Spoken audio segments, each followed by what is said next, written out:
Memanasnya kondisi geopolitik di kawasan bekas Uni Soviet antara Rusia dan Ukraina merupakan ancaman nyata yang membuat seluruh dunia ketar-ketir.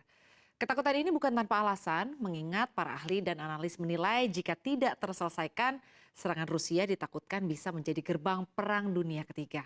Apalagi sejak serangan Rusia ke Ukraina dan banyak negara, termasuk Amerika yang mulai membantu Kiev dengan militernya masing-masing. Lalu seperti apa detailnya? Kita akan bahas bersama dalam Amerika Serikat Rusia makin panas, kalau perang menang mana? Ya, hubungan antara Amerika Serikat dan juga Rusia ini kembali mencapai titik yang krusial ya. Ini diakibatkan serangan Moskow ke Ukraina yang ditentang dan juga dilawan oleh Washington.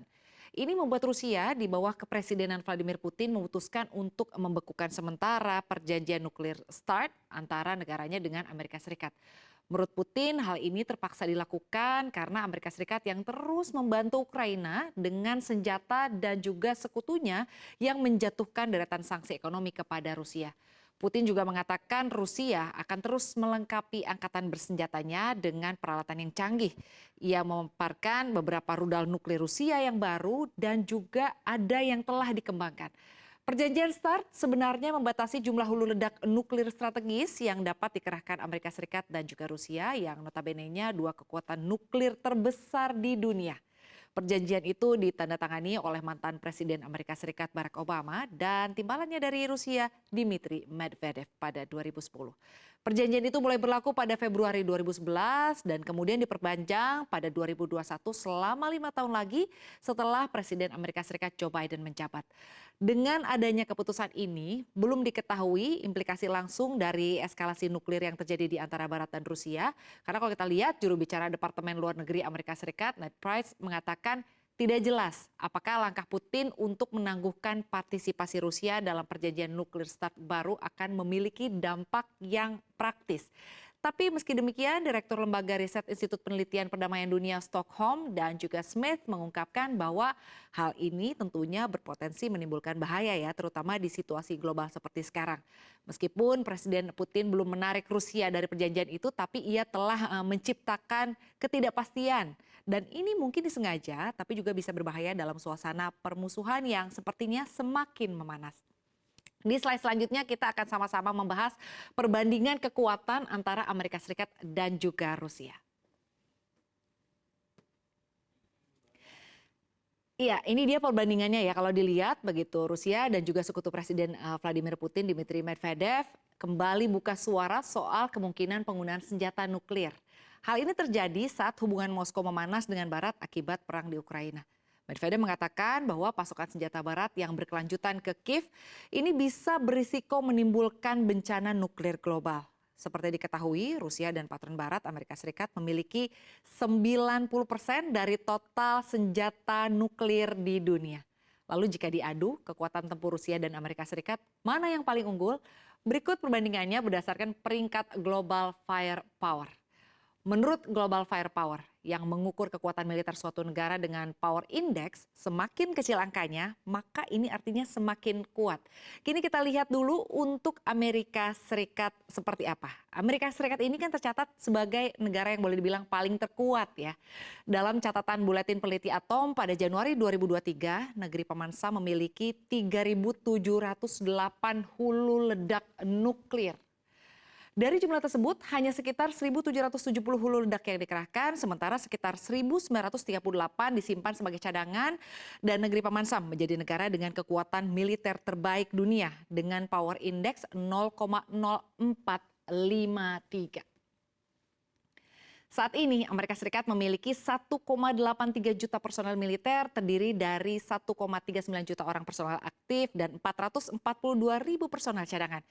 Di matra udara, Amerika Serikat menguasai total sekitar 13.247 unit pesawat dan juga dari jumlah tersebut diantaranya terdapat 1.957 unit pesawat tempur, lalu juga ada 982 unit pesawat angkut dan 910 helikopter. Ini semuanya nomor satu di dunia ya. Dan kalau kita lihat di mata darat, Amerika Serikat memiliki 6.612 unit tank dan juga ada 45.193 unit kendaraan lapis baja dan ada 1.366 unit peluncur roket. Di matra laut, Amerika Serikat memiliki 484 unit utama sistem persenjataan nomor 3 di dunia.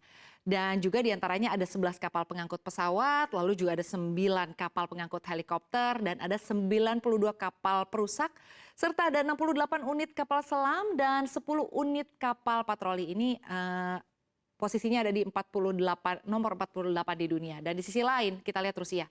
Rusia memiliki jumlah senjata nuklir yang lebih banyak. Pada Oktober lalu, lembaga yang sama menyebutkan negeri beruang putih memiliki 4.447 hulu ledak nuklir. Dan Rusia secara umum berada di peringkat 2 dunia dalam hal kekuatan militer. Hanya kalah dari Amerika Serikat dengan skor power index negeri beruang merah berada di 0,0501.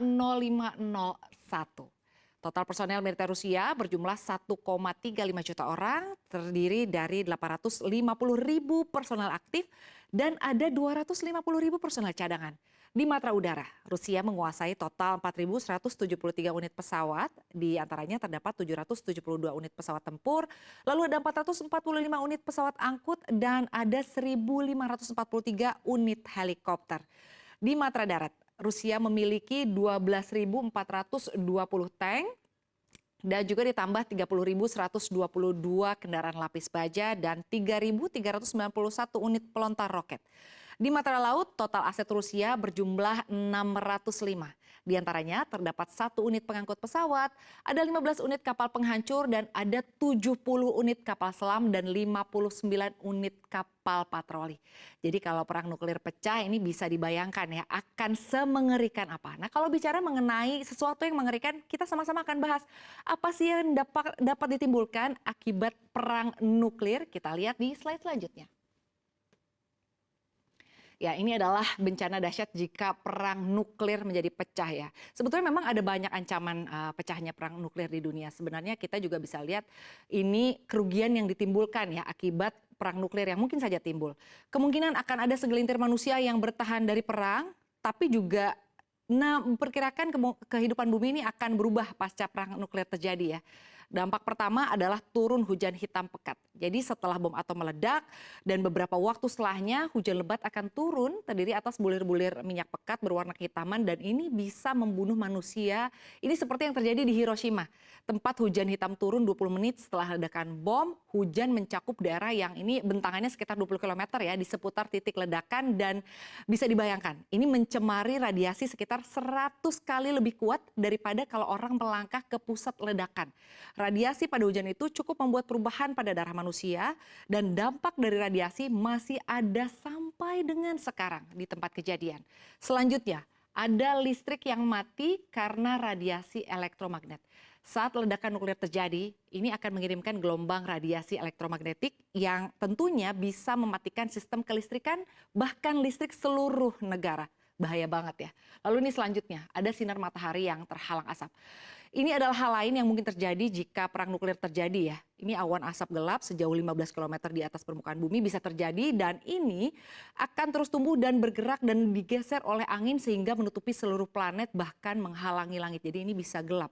Dampak ini akan terjadi pada tahun-tahun pertama setelah bencana nuklir tersebut terjadi. Bahkan disebutkan manusia tidak akan melihat langit cerah dalam waktu 30 tahun.